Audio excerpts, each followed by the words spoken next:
Bonjour, c'est Jules Lavie pour Code Source, le podcast d'actualité du Parisien. Les dysfonctionnements de l'aide sociale à l'enfance, l'ASE, sont régulièrement évoqués dans l'actualité. En janvier, par exemple, une adolescente de 15 ans, Lily, prise en charge par l'ASE, s'est suicidée dans un hôtel social où elle était hébergée à Clermont-Ferrand, alors qu'une loi de 2022 interdit de placer des enfants dans des hôtels. En réaction à ce drame et à d'autres scandales, une commission d'enquête parlementaire avait été ouverte le 9 avril, mais elle est à l'arrêt depuis la dissolution de l'Assemblée. Des dizaines d'anciens enfants placés ont constitué au printemps une association pour dénoncer les défaillances de l'aide sociale à l'enfance. Parmi eux, Nadia Héron, 50 ans. Elle raconte son histoire dans Code Source au micro d'Ambre Rosala.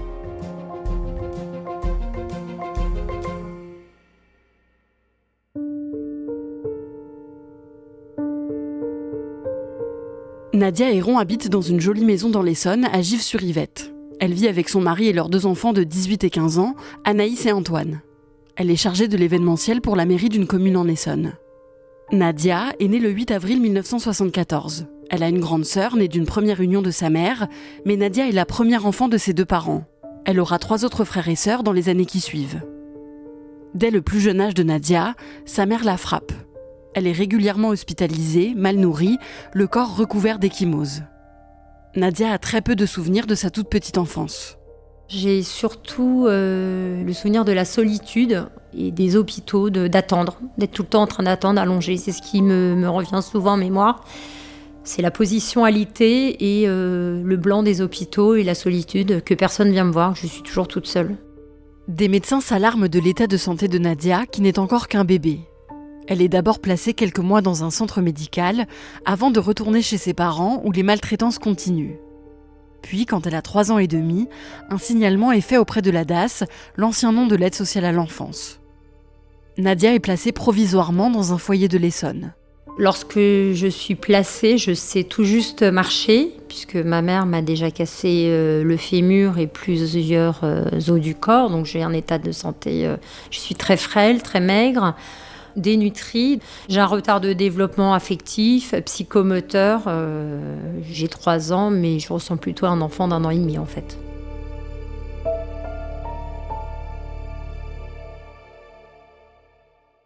Pendant 1 an et demi, Nadia est ballottée de foyer en famille d'accueil avant de retourner chez ses parents quand elle a 5 ans. Les maltraitances continuent et l'école de Nadia finit par faire un nouveau signalement. En septembre 1980, alors qu'elle a 6 ans, la DAS vient la chercher pour la placer dans un foyer. La DAS est venue me chercher chez mes parents. À l'époque, la DAS faisait appel à des chauffeurs et moi j'ai un chauffeur qui est venu me chercher un matin où je pensais aller à l'école et personne ne m'explique ce qui se passe. Je me revois accrochée à la chemise de nuit de ma mère, à hurler dans la cage d'escalier, parce que je ne comprends pas où on m'emmène, où on me trimballe, puisque pour moi, les mauvais traitements, c'est normal. Je ne vois pas le mal, je n'ai pas de haine contre ma mère, je ne me souviens même pas avoir eu peur d'elle, c'était la normalité. Nadia est placée dans un nouveau foyer de l'Essonne qui s'appelle La Chanson. Ce foyer, ça ressemble à une pension de famille, nous sommes une quinzaine d'enfants, tous placés par la DAS, avec 2 sœurs qui tiennent cette propriété, puisqu'il s'agissait d'une maison bourgeoise, avec du personnel pour s'occuper de nous. Donc il y avait une gouvernante, notamment une femme de ménage. On a vraiment pris soin de nous, on nous a éduqués, on nous a élevés, on nous a appris les valeurs de respect, de partage, de tolérance. On nous a dit aussi que ça serait dur pour nous, qu'il fallait travailler 2 fois plus que les autres, parce que quand on est de la DAS, on est de toute manière stigmatisé. Mais on avait beaucoup de bienveillance autour de nous, un suivi médical, on mangeait à notre faim, on n'avait pas de coups, il n'y avait pas de violence. C'est des années où je suis heureuse, où je progresse, où je récupère tout mon retard psychologique, moteur, physique. Et je suis plutôt une enfant épanouie, gaie, qui est heureuse en fait. Ce foyer est tenu par une femme qui s'appelle Catherine et qui s'occupe très bien de Nadia. La petite fille a déjà redoublé son CP, mais une fois placée à La Chanson, elle progresse bien et rattrape son retard scolaire. Progressivement, elle fait quelques petits séjours chez ses parents et ça se passe plutôt bien. Après 4 ans de placement à La Chanson, elle retourne définitivement chez ses parents quand elle a 10 ans. Je retourne vivre chez mes parents sans aucune appréhension. J'étais même plutôt contente d'aller vivre chez mes parents. Je me suis dit, enfin, j'ai une structure, j'ai un foyer familial. Très rapidement, je comprends que ma vie va être un enfer. Les coups au début de ma mère sont petits, si je peux dire, c'est-à-dire que ça reste que des claques et des coups de poing. Et plus les mois passent, plus on avance dans la folie et dans la barbarie, c'est-à-dire qu'il y a de nouveau des fractures. Elle m'approche les mains près de plaques de cuisson, elle me brûle les parties intimes, enfin tous les orifices avec du piment. Elle ne me donne pas à manger, elle m'enferme pour pas me voir, elle me donne des douches glacées, des douches chaudes, enfin c'est de la barbarie, il n'y a pas d'autre mot. Et surtout, je sens dans son regard une haine physique. Elle ne peut clairement pas supporter ma vue, ma présence. La mère de Nadia a 4 autres enfants, mais Nadia est la seule à subir ces violences. Parfois, ses blessures sont telles qu'elle doit être hospitalisée, et sa mère s'assure qu'elle soit enregistrée sous le nom de sa sœur pour éviter que le médecin retrouve le dossier médical de Nadia et qu'il comprenne qu'elle est maltraitée depuis longtemps.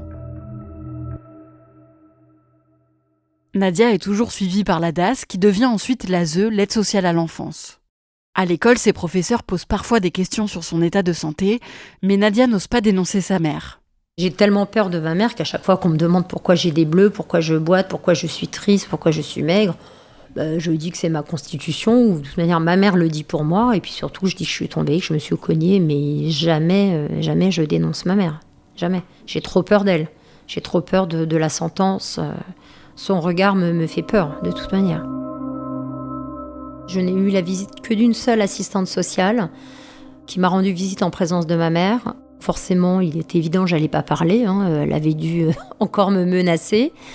Et puis ce jour-là, notamment, elle m'avait blessée à la jambe et je boitais et j'avais les jambes couvertes de bleu. Et lorsque l'assistante sociale est arrivée, j'étais assise à la table de la salle à manger. Et lorsqu'elle est repartie, j'étais encore assise. En fait, il y a eu, à mon sens, un loupé. Si elle m'avait demandé, cette dame, d'aller me balader, elle aurait vu que je boitais et elle se serait peut-être posé les bonnes questions.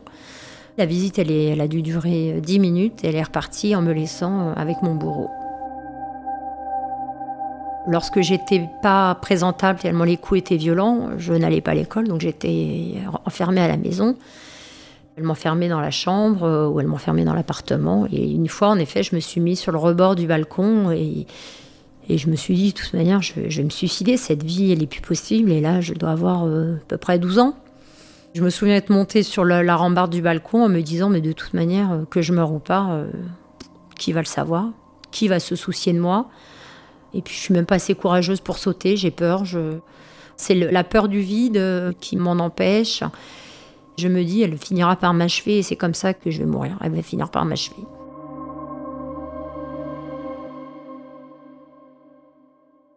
Un jour, quand elle a 13 ans, Nadia oublie de rendre des livres qu'elle avait empruntés à la bibliothèque. Sa mère s'en rend compte et attend que Nadia rentre du collège pour la punir. Et puis lorsque je suis rentrée le midi pour déjeuner, ma mère m'a dit qu'elle allait me tuer le soir même. Alors même si elle était très violente, très menaçante, elle n'avait jamais dit qu'elle mettrait fin à mes jours. Donc j'ai eu peur et j'ai demandé à voir la principale du collège. Et j'ai dénoncé ma mère en disant qu'elle allait me tuer. Il y a eu un médecin légiste qui est venu, la police judiciaire, j'ai été transférée au tribunal. Au moment où je dénonce ma mère, il y a un problème de placement encore. Il n'y a pas de place pour m'accueillir, donc on me renvoie chez ma mère pendant 3-4 jours. Et là, pendant 3-4 jours, je ne comprends pas pourquoi les coups ne pleuvent pas, pourquoi elle est même plutôt gentille avec moi. Et puis j'oublie même que je l'ai dénoncée et je me dis même que je vais rester vivre chez elle, mais qu'elle a compris et qu'elle ne me touchera plus. Ce que Nadia ne sait pas, c'est que la police a contacté sa mère. Ils lui ont dit que Nadia va bientôt être placée dans un foyer et que ses parents vont être jugés pour les sévices qu'elle a subis. Quelques jours plus tard, la police vient chercher Nadia alors qu'elle est au collège. Elle est à nouveau placée chez Catherine, dans le foyer La Chanson. Et la dame qui m'a élevée, Catherine, ne m'a pas reconnue. Elle ne m'avait pas vue pendant 4 ans. Elle m'a dit que je ressemblais à une petite vieille, que j'avais la peau sur les os et que j'étais d'une tristesse qu'à 13 ans, on n'est pas censé être triste. J'étais vraiment abîmée, c'est-à-dire que j'avais un souvenir d'un premier placement chez elle qui était merveilleux. Le second a été pour moi très compliqué puisque ma mère, elle avait eu raison de tous mes espoirs. C'est-à-dire que je ne croyais plus en personne. Et clairement, j'avais plus d'enfance, quoi. Elle avait volé tout espoir d'humanité qui me restait. J'ai vécu dans l'attente du procès de mes parents. J'avais toujours peur de voir ma mère sortir d'une pièce. Elle hantait mes nuits. J'étais très abîmée physiquement, donc j'ai mis énormément de temps à me reconstruire. En fait, j'ai été bien jusqu'à l'âge de 10 ans. Ces 3 ans de placement chez mes parents étaient un cauchemar, de la barbarie. Et tout ce qui s'en est suivi a été une descente aux enfers.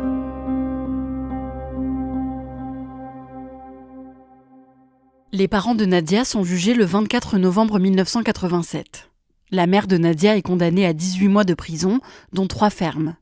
Mais elle est finalement graciée pour qu'elle puisse continuer à s'occuper de ses 4 autres enfants qu'elle n'a jamais maltraités. Nadia, elle, est toujours placée dans le foyer La Chanson. Quand on est placé à la DAS, on a un sentiment de solitude énorme. On sait qu'on n'a pas de famille. On se prend énormément de réflexion lorsqu'on est placé à l'aide sociale à l'enfance. Toutes les histoires autour de nous sont toutes plus tragiques les unes que les autres. Et notre environnement, c'est ça. C'est pas de l'amour, c'est pas de la bienveillance, c'est pas des vacances au bord de la mer avec les parents, c'est pas des vacances au ski. C'est pas tout simplement une famille qui a peu de moyens mais qui vous aime. C'est de la noirceur. Les enfants de la DAS n'ont rien. Lorsque le foyer ferme, certains week-ends ou pendant les vacances scolaires, les enfants sont placés dans des familles d'accueil. Une fois par mois environ, Nadia est donc placée dans une famille d'accueil avec qui elle s'entend assez bien. Hyper accueillante, très souriante. Et du coup, j'y allais le week-end, un week-end par mois, après quelques vacances. Et puis, j'ai eu besoin d'un cadre familial plus restreint et j'ai demandé à aller vivre dans cette famille d'accueil-là.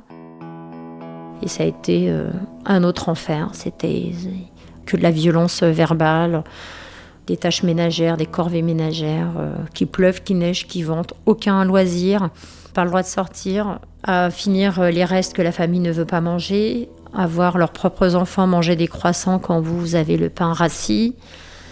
Et j'allais me coucher que lorsque le ménage était fini. C'était vraiment de la main-d'œuvre facile, gratuite. Moi, j'avais vraiment besoin d'amour et d'affection. Et en fait, je suis arrivée chez les Thénardier. Le 8 avril 1992, Nadia fête ses 18 ans. En théorie, elle ne devrait plus être prise en charge par l'ASE. Mais comme elle a redoublé 3 fois et qu'elle étudie encore au lycée, elle peut bénéficier d'un contrat jeune majeur, un dispositif qui lui permet de prolonger les aides financières dont elle bénéficiait mineure. Comme Nadia n'a nulle part où aller, elle décide de rester vivre chez cette famille d'accueil pour avoir un toit. En contrepartie, elle verse l'intégralité des aides fournies par le contrat jeune majeur à sa famille d'accueil.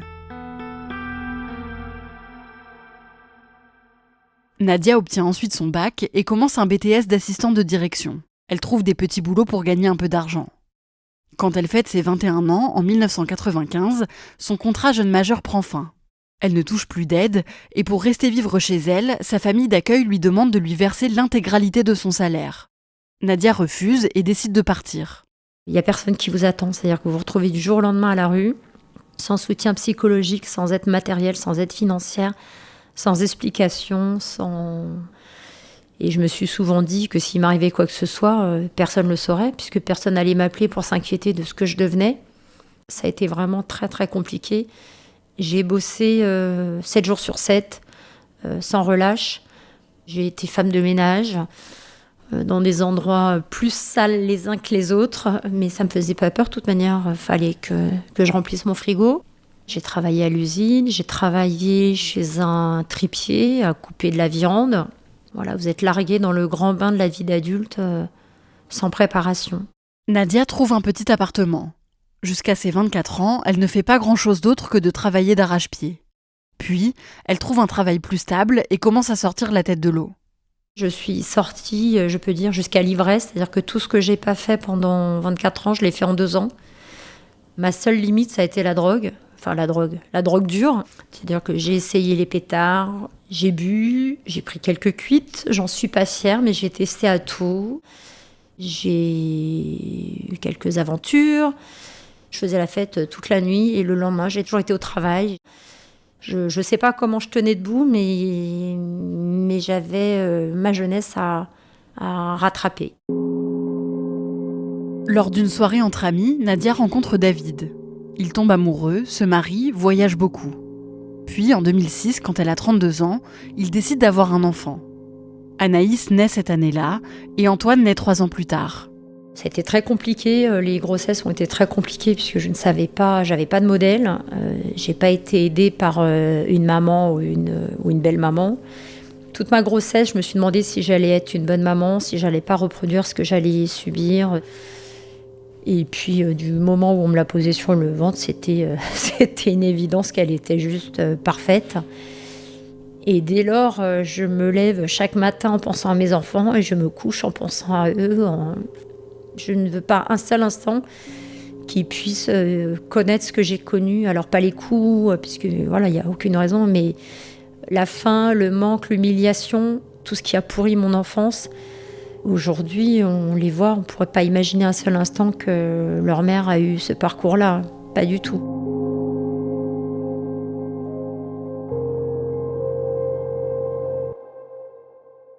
Après la naissance de ses enfants, Nadia décide de récupérer son dossier de l'aide sociale à l'enfance. Elle s'y plonge, puis elle décide de confronter sa mère pour essayer de comprendre pourquoi elle a subi tant de violences de sa part quand elle était enfant. Moi, j'ai eu peur de ma mère, je crois, pendant 30 ans. C'est-à-dire que pendant 30 ans, j'étais incapable de me dire que je pouvais être juste assise à côté d'elle. Et puis, j'ai appris à prendre de l'assurance et puis, j'ai repris contact grâce aux réseaux sociaux à mes frères et sœurs. On s'est revus tout doucement. Et puis, un jour, j'ai demandé à ma mère des explications qu'elle n'a pas su me fournir. Elle m'a dit, écoute, le passé, c'est le passé. Maintenant, si tu as besoin de moi, je suis là. Je devais avoir à peu près 36 ans, donc c'était trop tard. 36 ans, ma vie, elle était faite. Et j'arrive même pas à lui souhaiter du mal, du bien ou du mal. C'est une femme qui m'est totalement indifférente. J'ai pas eu d'explication, elle m'en donnera pas plus, j'en cherche pas. De toute manière, je crois que j'en aurai jamais. J'en veux à personne, c'est comme ça. Le 9 avril 2024, une commission d'enquête parlementaire sur l'aide sociale à l'enfance s'ouvre à l'Assemblée nationale. Les députés en charge de cette commission vont devoir évaluer les éventuels dysfonctionnements et défaillances de l'ASE. D'anciens enfants placés décident de se réunir en association pour faire entendre leur voix. Ils l'appellent le comité de vigilance des enfants placés. Nadia décide alors de rejoindre ce comité.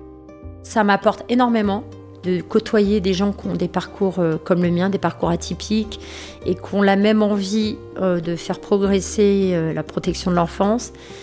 J'aimerais vraiment que ça change et que ça évolue, mais honnêtement, j'ai peu d'espoir. Je crois que les politiques, j'en connais très peu qui prennent ce sujet à bras-le-corps. Je pense qu'il faut mettre un vrai coup de pied dans la fourmilière. Il faut témoigner. Moi, c'est pas pour faire pleurer dans les chaumières que je témoigne. Ma vie, elle est faite, j'ai 50 ans. Mais quand j'entends encore des gamins de 10 ans qui sont dans des hôtels, des gamins battus qui retournent chez leurs parents par manque de place en foyer, c'est pas possible en 2024 qu'on entende ça. Il faut qu'il y ait une refonte totale de la protection de l'enfance. Comment vous allez aujourd'hui ? Je vais bien, c'est-à-dire que matériellement, j'ai une maison, j'ai un toit, j'ai des enfants, j'ai un mari, je n'ai plus faim. Mais j'ai des séquelles physiques importantes qui, lorsqu'on voit mes cicatrices et qu'on me demande ce que j'ai, j'arrive pas à mentir, j'arrive pas à dire que je suis tombée. Ben non, j'ai 50 ans, j'ai pas à me cacher, j'ai pas à avoir honte. Ça fait des années que je boite et que j'ai mal. J'ai des cauchemars qui me réveillent encore. On peut difficilement m'enlacer puisque j'ai peur d'être étranglée tout le temps. J'ai toujours cette peur de l'abandon. C'est-à-dire qu'aujourd'hui, il arrive quelque chose à mon mari, je suis toute seule, j'ai pas de famille. Donc j'ai toujours dans un coin de ma tête ce mode survie qui est activé en me disant on sait jamais, tout peut encore se casser la gueule. Donc je chéris tout ce que j'ai autour de moi 2 fois plus que les autres, mais je vais bien. Je dors pas dehors et j'ai à manger, donc à partir de là, ouais, je peux dire je vais bien.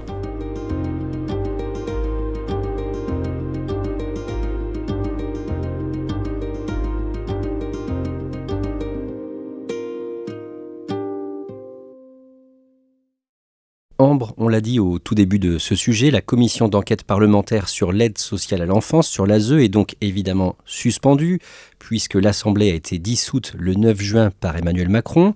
Comment est-ce que Nadia Héron vit ça ? Alors on en a un petit peu discuté par SMS. Évidemment dans l'association ça a été un coup dur d'apprendre la fin des travaux parlementaires, mais elle m'a dit qu'ils continuaient de se réunir, je cite, en espérant des jours meilleurs, c'est donc ce qu'elle m'a dit par SMS. Et donc en fait ils sont dans l'attente d'une nouvelle assemblée et de savoir si une nouvelle commission d'enquête parlementaire sur la protection de l'enfance va être créée. Et il y a même l'une des figures de leur association qui est candidat à ces législatives anticipées. Oui, c'est Lies Loufoque, c'est donc un ancien enfant placé et un militant des droits des enfants. Il a d'ailleurs déjà témoigné dans Code Source et il est candidat aux législatives anticipées sous l'étiquette Nouveau Front Populaire dans le Val-de-Marne. D'un mot, on parle quand même de plus en plus régulièrement depuis quelques années de la question de l'aide sociale à l'enfance. Il y a eu un téléfilm par exemple en 2021 sur France 2 inspiré de l'histoire de Lies Loufoque dont vous venez de parler. Est-ce que ça va dans le bon sens pour Nadia Héron ?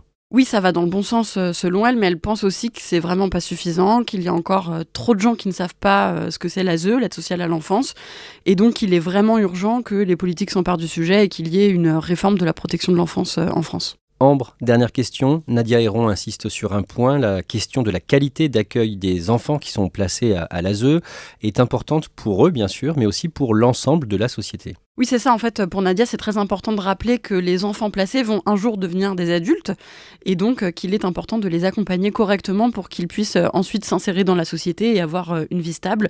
Parce que quand l'accompagnement de l'ASE se termine à 18 ans, les enfants placés se retrouvent souvent sans personne, sans accompagnement et certains se retrouvent même à la rue parfois, sans ressources. Et d'ailleurs, selon la Fondation Abbé Pierre, un quart des sans domicile fixe français sont d'anciens enfants placés. Merci Ambre Rosala et merci à Bérangère Le Petit pour son aide. Code Source est le podcast quotidien d'actualité du Parisien. Cet épisode a été produit par Clara Garnier-Amouroux et Barbara Gouy. Réalisation Pierre Chaffanjon.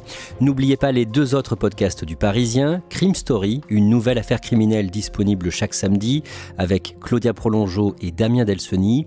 Et puis Le Sacre jusqu'à Paris 2024. 24 médaillés d'or olympiques et paralympiques racontent leur chemin vers le Sacre. Un podcast présenté par Anne-Laure Bonnet.